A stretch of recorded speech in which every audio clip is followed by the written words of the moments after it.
Hey everyone, Chris Lewis from Fox 47's Digital Newsroom. Today we are at the Windsor Charter Township Fire Department as a part of our series of looking at our emergency services, learning more about what they do, how they protect us, how they keep everything running the way that we hope that they are able to keep things running. And it's all because we have our spring premiere of 911 on Fox coming up here next week. And this is brought to you by our friends at Holt and Dimondale Agency. We're really excited to be able to be here today. Today, I've got with me. Hi, my name is Caleb Benjamin. I'm a firefighter paramedic here at Windsor Township. I'm really excited to be able to talk with you today, learn more about what you do and how we keep all of this running. So tell me a little bit about the day that you have, because I know that when you get here, you're full-time. So when you get here and you're working full-time, how do you prepare for emergencies that come in on a daily basis? Well, first thing we do is every day we have specific trucks that we check. Every day we check each ambulance, top to bottom, make sure it's fully stocked, clean, completely operational. If we notice anything that's not working that should be, we can get it taken care of immediately. Throughout the week, each truck gets checked from top to bottom. Like today is Tuesday, so our truck on the other side of this one has already been checked from top to bottom. Washed it, made it look nice for just in case the public comes in and things of that nature. So talk to me a little bit about the vehicles themselves, because they look immaculate.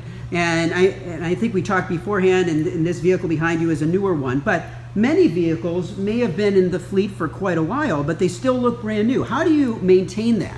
The first thing I'd have to say is just pride in our work. You don't want to show up wearing a dirty uniform. You don't want to respond to a call with a dirty truck. And if you don't keep your trucks clean, rust can happen, and it just continually speeds up the process that a truck is going to need to go out of service.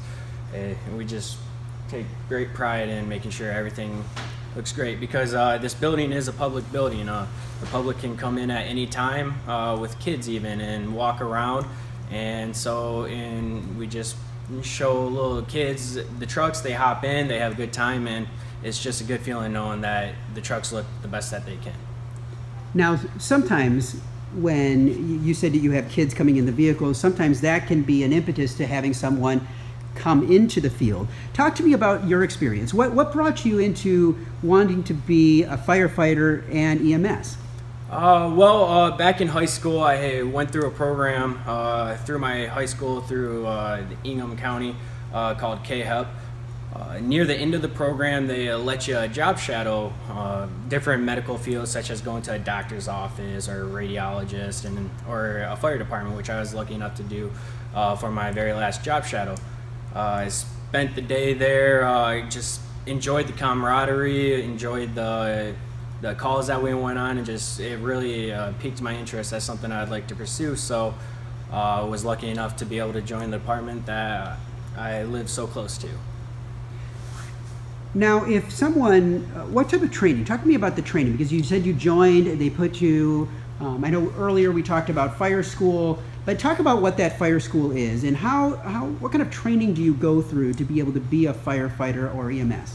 To become a firefighter, you have to get your Firefighter 1 and Firefighter 2 certificate. There's a number of ways that you can do it. For Eaton County, one of the ways that you can do it is you join a department, even if you don't have any previous training. They will sponsor you to go to what's known as fire school, which is put on by Eaton County Training Committee. And it's a couple days a week for about 6 months. And it takes place at night, because a lot of these people are doing this to help out their community, and they're doing it after their primary job. So it will go from like 6 to 10 p.m., runs about 6 months. You learn practical skills, you learn book skills, and when it all comes together, you'll have the knowledge and everything to go take the state exam, written and practical, and be able to pass that with flying colors.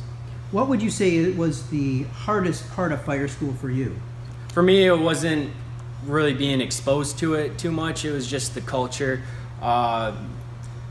being clean shaven, you having to show up to class, show up to work every day. So if you have any facial hair, it can affect the seal on your mask, and you could get heat injuries, lung injuries from inhaling smoke and just high temperatures, and cause respiratory distress and things of that nature. So it's just really getting used to the culture and how hard they hammer safety, and just looking out for yourself and everyone else that you're working with.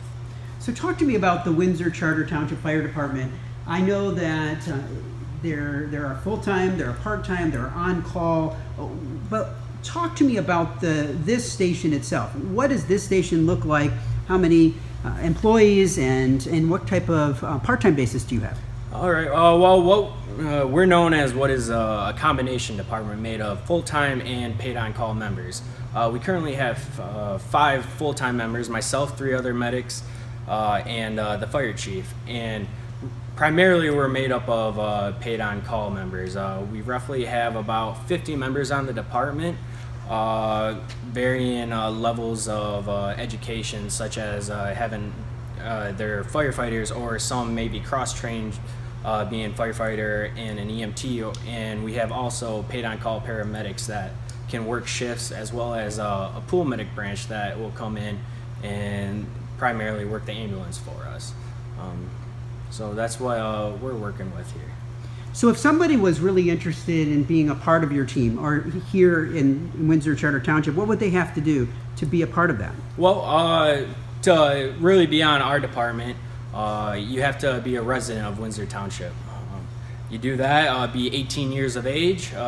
You come in here, you can fill out an application in the fire station itself, or you can go online and to our local website and fill out an application. The chief will review it. He'll extend out to you, schedule an interview. If everything goes well, you'll go take a physical, pass a background check, and get approved by the board. And it doesn't matter if you have training or not. We provide all the training if it's necessary. Now, I know that you said you have a number of individuals that are working here at the station. How do they find out when there are emergencies that they need to respond to? Every member of our department, as soon as you join, the first thing that's given to you besides turnout gear is a pager.